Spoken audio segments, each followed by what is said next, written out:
So recently I've picked up the Fuji X-T5, and if you are new to the channel, before I used to have X100V and X-Pro3, and I promised to talk to you guys about why I decided to go with X-T5, because it's kind of a totally different camera. So today we're going to talk about that, and I'll explain everything. Hello guys, and welcome back to Aperture Value, and today we're going to talk about my decision to purchase the X-T5. Let's start with X-Pro3, I suppose. We all know that X-Pro4 is coming sometime this year, but when, I don't even know. And just in general, I'm kind of disappointed with Fuji, because X-Pro camera was the first camera to have the X mount, so it's kind of started it all. And even though it was the very first camera to be introduced, now it's the last camera to get updated, and to be honest, I have no idea what kind of camera that would be. And as for X100V, which I also owned, it's a great little camera, but sometimes it's just too small. I have kind of big hands. To me, it's not very convenient to operate it, especially if there's something coming up very fast and I need to turn on the camera and do the shot very fast. And the second reason is the lens. Although the fixed lens is kind of the whole point of the camera, I still miss the interchangeable lens cameras, because I really like the wide looks. I've owned my Laowa 9mm. I did some really great shots with it. I always need to adapt and keep in mind that I'm gonna crop it this way or another, and well, it's not that flexible and kind of even restraining. And I see this is a common issue with the fixed lens cameras. I'll link down the video of Faisal where he talks about Q2, and he talks about photographers who own that camera, and he says that even though that's a Leica and it's really good, but because of the focal length, many photographers decided to keep it just as a second camera or just sell it, because not everybody can stay with one lens for a very long time. I guess I'm one of those photographers. Now, going back to X-T5, to me that's a real successor of X-T3, which I've also owned. This camera has big dials, big wheels, buttons, and coming from X100V, it definitely feels more convenient to hold, because again, my hands, so it's better. And even though it's about the dimensions of X-T3, it does feel smaller and lighter. I don't know what exactly they do. Well, actually, I kind of know. So the price of a lightweight body that handles very good and manages to fit inside the IBIS and 40 megapixel sensor is because, let's be honest, this camera is using much cheaper and lighter materials than before. I'm not saying that X-T5 isn't robust. I mean, it's still very nice and solid, and it's weather sealed as well, but let me demonstrate what I'm talking about. So this here is X-Pro1, and let's hear the dials out, how they sound like.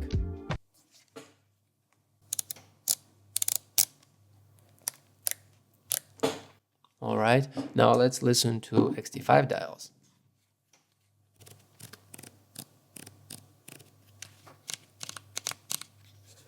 And yeah, this plasticky feel is all over, especially the eyepiece. It's just, look at the thing. Well, that's the price you gotta pay for a camera that is that light and fits in.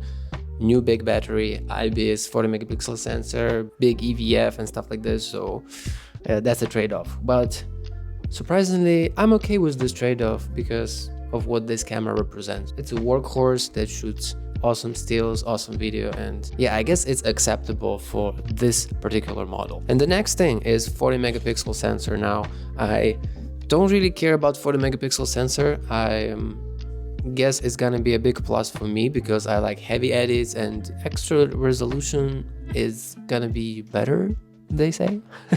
But with 40 megapixel sensor comes bigger battery, of course, which is also a plus for me, and the IBIS, I really don't care about that. I didn't care about that before, but I guess because of the high resolution sensor and the video, IBIS is a must. So it's good as here, and it works pretty good too.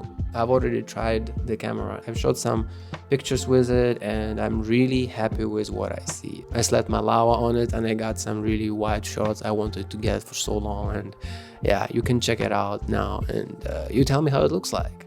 As for the file size, yes, one photo is like 85 megabytes, but it never really bothered me again because I don't shoot that many photos, and seems like my computer has no problem to handle all that file, so yeah. But if you are concerned about that, I tried HEIF files that are a bit more better than JPEGs, and they look okay too, but for me it's not an option because I tried to open it with Capture One and it seems like Capture One doesn't support it. So that's a no-no for me.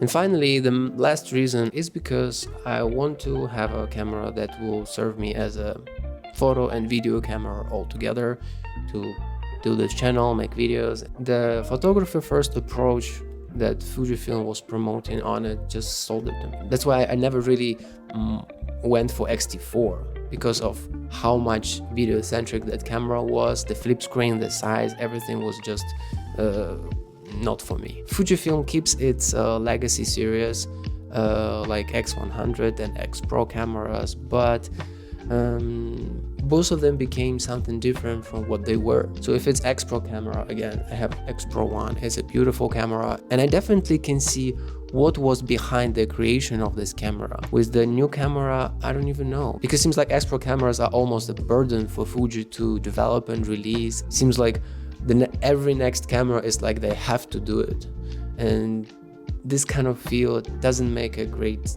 look for a camera that's supposed to represent the whole brand that started the whole X-mount series cameras for Fuji. And judging from the recent rumors from Fuji Rumors, I'll link the video below, the XS20 future will have 26 megapixel sensors, so I guess we have a big chance that the next iteration of X100V or X-Pro cameras will also have 26 megapixel sensor from last iteration of a processor, because X-Pro and X100 cameras are normally more expensive because the way they are built and because of the hybrid viewfinder. So to lower the cost, they will probably have to put a cheaper, older sensor in it, which I'm not happy about. I've always thought that X-Pro line is the flagship, the representation of the whole Fuji brand, and if they're gonna do that, which I'm pretty sure they will, I don't think these are the cameras I will go for. I like beautiful cameras, but I also like technology, so I don't want to miss out on the newest tech, newest film simulations